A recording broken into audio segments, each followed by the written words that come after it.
Television and movies have always shared a very close relationship. Tom Cruise's Mission Impossible franchise really owes its existence to the boob tube. And that the little Buffy show that you obsess over, it was once a campy flick starring Dylan from 90210. But does this give and take produce more crap than classics? That's the question, folks. And we're figuring it out in The Loop.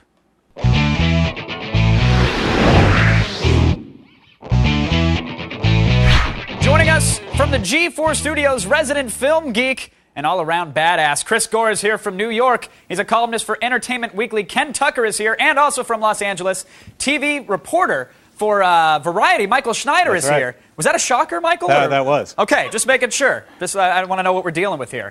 Chris, I want to start with you. Unshocked here. Miami Vice is coming out tomorrow. Will this make a successful transition from TV to film? You've seen the movie. What do you think? Well, I'll tell you this. I think fans are going to be shocked because this is not like the Miami Vice that they saw on TV. In fact, I think this is Miami Vice as it was meant to be seen without pastels and without Phil Collins. It's a deadly serious take on the story, and it's going to shock people. I'll tell you, I personally loved it. I love Michael Mann's brutal look at the world of drugs and fighting the war on drugs. But it's going to shock people. There's no little winks to camera. It's not funny. Well, Chris, are they wearing socks?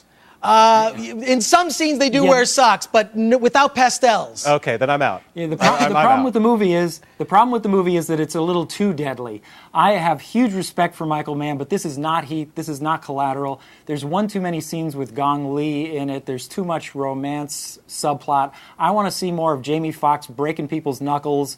More of these guys taking on white supremacists. There are a couple of great action sequences, but it's not top-tier Michael Mann. Well, the big question is, why is it called Miami Vice? Why did they actually name it Miami Vice? It's not Miami Vice. It doesn't have Phil Collins singing. There's no Jan Wenner soundtrack. How can you do this without Jan Wenner doing his little synth thing? I'll tell you exactly why they called it Miami Vice. Is for the marketing. It's so easy to market. Yeah. You've got a prepackaged property. But I'll tell you, with all due respect to KT from EW, it's a great film, and it couldn't be more deadly. In fact, give me more deadly because it's been such a bad summer. Ken seemed a little disappointed. Do you think audiences will be disappointed, Ken, that it's not as kitschy as we're looking back on this 80s TV franchise?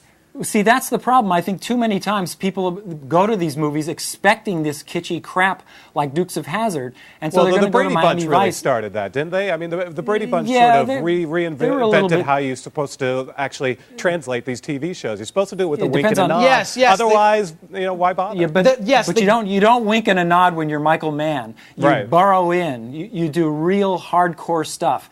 And this to me was just like a little, like I said, there's just too much romance in it. It breaks away with the action. And you really want to see these guys get hardcore on these I'll tell you this, wait a second. There's not a lot of romance, but there is nudity. There is nudity, which I don't. Okay, you know what, Chris? I'm back in, actually. No Jan Wenner, but there is nudity. I don't care about socks as long as there's nothing else. Okay, I'm back. Now, Miami Vice is one thing. I mean, that's a TV show that's now a big screen adaptation. But, Chris, what's your pick for the worst TV to movie or movie to TV transition? Oh, God, there are just too many bad ones to pick from. Oh, I mean, like every Star Trek movie ever made? No, I would say there's been some good stuff. I mean, Starsky and Hutch, I think, was not so awesome. One I would really like to see made into a film, which would improve it, is Lost. Because at least there would be an ending. Well, we would know what happens at the end of Lost. Where are they lost? Maybe. Give me a Lost. I have a feeling the credits of Lost would be filled with question marks. I don't think I want to see the 24 movie. You want to see a 24 movie? Well, I want to see movie. The big question is, will the Simpsons movie actually kill the franchise? I'm actually a little concerned about this. I love the Simpsons. I'm not sure we actually need a movie. I don't know. I think they can pull it off. I mean, South Park did. I thought South Park did a really good job. Those song parodies in South Park, the movie, were really good. I think The Simpsons could be fine. But I think this 24 movie is a smart way to go. It's going to give life back to Kiefer Sutherland's movie career. It's going to be directed by one of the guys who works on the show. It's going to use some of the cast members. I think Michael raised a good question when he talks about Simpsons movie perhaps ending the franchise.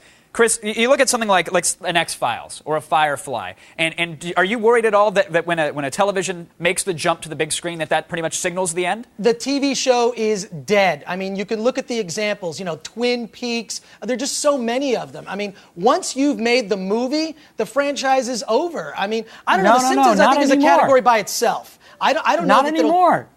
Look at rent Firefly. You'll have a great time on DVD. Rent Serenity. You're going to have a great time. That was a terrific movie. Well, but it didn't kill the franchise. The movies help sell the take. DVDs. That's the thing. Is the movies help sell the DVDs because you have the increasing salaries of the actors. It's impossible to continue the TV show. Well, Michael, so let me ask Serenity you, completely, Michael, what TV shows do you want to see as films right now that are currently out there? First off, current shows out there. According to Jim, I think it's pretty obvious. Jim Belushi.